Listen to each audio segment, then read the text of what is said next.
دل کی طہارت، خلوص اور نفس کی شرافت، یہ چاہیے. جی میں آپ کو ایک ہندو کا ایک چھوٹا سا واقعہ سناتا ہوں، اور یہ اس واقعے کا تعلق امام رضا علیہ السلام سے ہے. اللہم صلی علی محمد و علی محمد. میر فندرسکی ہمارے ایک عالم دین ہے، بہت پاکیزہ، بہت نورانی عالم دین. ان کا انتقال ہوا ہے 1050 ہجری میں، آج 1440 ہجری ہے. 1050 ہجری میں، تقریباً آج سے 400 سال پہلے. ٹھیک ہے. یہ بیان کرتے ہیں کہ میں گیا تھا ہندوستان کسی ریسرچ ورک پر. ہندوستان ایک بہت بڑا علمی مرکز رہا ہے زمانہ قدیم سے. علامہ امینی نے بھی جب الغدیر لکھی تھی تو انہوں نے بھی ہندوستان کا دورہ بھی کیا تھا، اور بھی جگہوں پہ گئے تھے، ہندوستان بھی گئے تھے وہاں کی لائبریریز کو دیکھنے کے لیے. اچھا، شیخ محمد حسن نجفی صاحب جواہر ہمارے بہت جید عالم دین ہیں، انہوں نے اس واقعے کو بیان کیا تھا حجۃ الاسلام آغا شمس الدین سے. وہاں سے میں نقل کر رہا ہوں. وہ لکھتے ہیں میر فندرسکی کے بارے میں کہ میں انڈیا گیا. جب میں انڈیا گیا تو مجھے اپنے ٹریول کے دوران یہ اطلاع ملی کہ ایک ہندو مرتاز ہے. مرتاز جانتے کسی کیا جانتے ہیں؟ مرتاز وہ ہوتا ہے کہ جو اپنی ریاضت نفس سے، یہ لفظ ریاضت سے مرتاز نکلا ہے، اپنی ریاضت نفس سے کچھ کمالات کو حاصل کرتے ہیں، چاہے مسلمان نہ بھی ہوں. آپ نے شاید ویڈیوز وغیرہ بھی دیکھی ہوں گی. مثال کے طور پر یہ کہ چھریاں اپنے منہ میں ڈال رہے ہیں، ٹھیک ہے، اور انہیں کوئی اثر نہیں ہو رہا. اس طرح کے کمالات دکھاتے ہیں. آگ اپنے منہ میں لے رہے ہیں. تو یہ ریاضت کے بعد، یعنی بڑی طویل مشقت پریکٹس کے بعد یہ حاصل ہو جاتا ہے. تو پتہ چلا انہیں کہ ایک ہندو مرتاز ہے ایسی جس نے ریاضت کی ہوئی. ریاضت کیا کی ہوئی ہے؟ وہ کنٹینیوس 6 مہینے جاگتا ہے اور پھر کنٹینیوس 6 مہینے سوتا ہے. ایسا شخص ہے. تو میر فندرسکی کہتے ہیں کہ مجھے ملنے کا اشتیاق ہوا کہ میں جا کے ملوں. تو جب میں وہاں پہنچا تو اس کا ایک نوکر تھا، خادم. میں نے کہا کہ میں اس سے ملنے کے لیے آ رہا ہوں. تو اس خادم نے کہا کہ بس ابھی وہ سونے کا ارادہ رکھتے ہیں فار 6 months. میں نے کہا کہ میں ہاتھ جوڑ کے آپ سے کہہ رہا ہوں کہ انہیں کہیے کہ مجھ سے مل لیں، اس کے بعد جو چاہے کریں، یعنی پھر سو جائیں 6 مہینے کے لیے. تو میں کہا 6 مہینے بعد آؤں گا واپس. تو بھائی مجھ سے مل لیں. تو وہ خادم اندر گیا. اس نے کہا کہ کوئی نورانی ہستی بڑی آئی ہوئی ہے، تو آپ سے ملنا چاہ رہی ہیں، اگر آپ ملنا چاہیں تو. انہوں نے کہا ٹھیک ہے. وہ آیا باہر آیا تو میر فندرسکی کو دیکھ کر کہا کہ یہ میرا خادم آپ کے لیے کہہ رہا تھا کہ آپ نورانی ہیں، آپ مثل خورشید ہیں.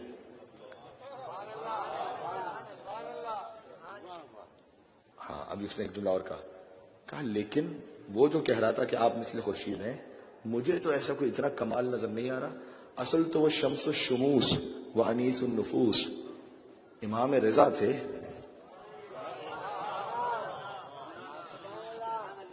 شمس الشموس جو سورجوں کے سورج، یعنی اتنے روشن اور منور نورانی. جب میں نے ان کو دیکھا تھا، سنیے گا یہ بات کب کی ہو رہی ہے؟ اگر وہ 400 سال پہلے ان کی وفات ہوئی ہے تو تقریباً سمجھ لیجیے کہ 450 سال پہلے کی شاید بات ہو رہی ہے، تقریباً اسی عرصے کی.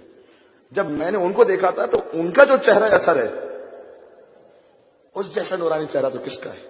تو میر فندرسکی ایک دم تعجب میں آ گئے. کہتے کیا مطلب؟ امام رضا علیہ السلام آج سے 1400 سال پہلے کے ہیں، اور اگر چلے جائیے 450 سال، یعنی وہ 1000 سال پرانی بات کر رہا ہے تقریباً. ٹھیک ہے. تو آپ کہہ رہے ہیں کہ آپ نے امام رضا علیہ السلام کو دیکھا تھا، یہ آپ کیا کہہ رہے ہیں؟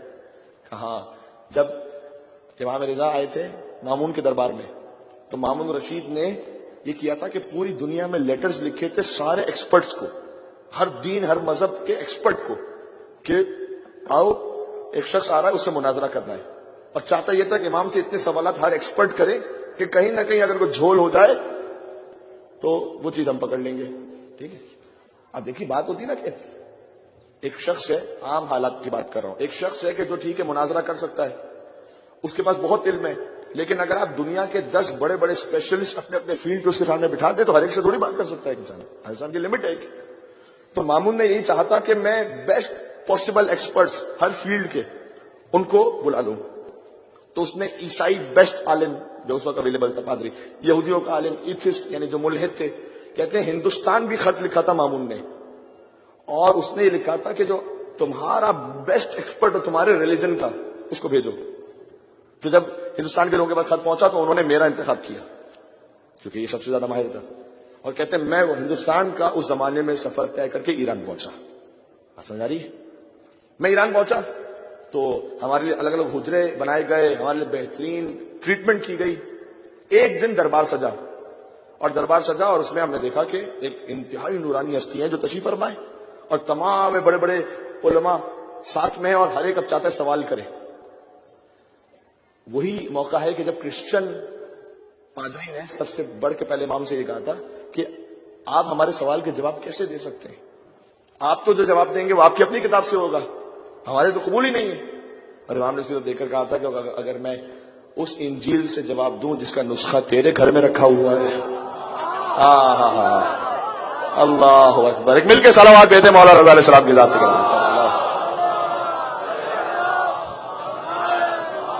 بس اشرا ختم ہو رہا ہے یہاں پر. امام نے کہا کہ وہ انجیل، ہر انجیل تو چھوڑ دے، وہ نسخہ جو تیرے گھر میں رکھا ہوا ہے اس سے جواب بتاؤں تو.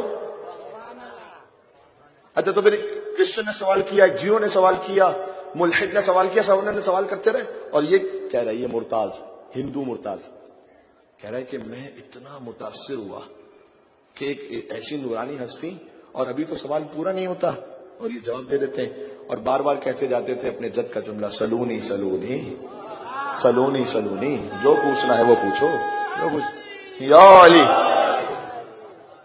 کہتے ہیں جب سب کی باری آتے آتے آتے آتے انہوں نے ایسے جواب دیے کہ میں حیرت کی باتوں میں گم تھا. میری باری آئی پھر کہ میں سوال پوچھوں، تو میں نے ان کے ادب اور احترام میں جان چکا تھا کہ کوئی معمولی ہستی نہیں ہے. ادب اور احترام میں نے کہا حضور مجھے کوئی سوال نہیں کرنا، میں تو فقط آپ کی عقیدت میں آیا تھا.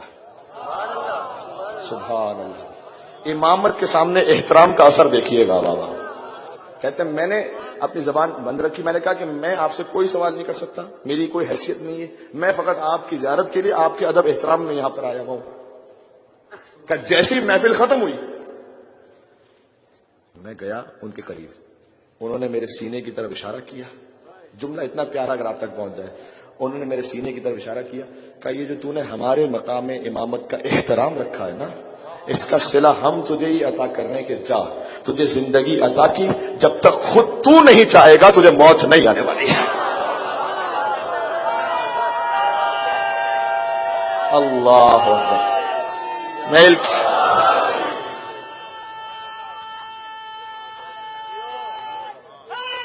مل کے کہیں گے یا علی.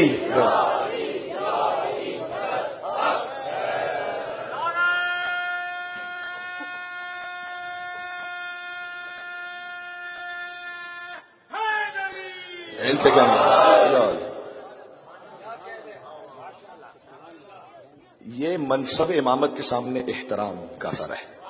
اب جملہ سمجھ میں آیا جو میں کہہ رہا تھا، امامت سے عشق اور محبت کے لیے نہ فاصلوں کی کوئی ضرورت ہے، نہ ہی مذہب کی کوئی قید ہے.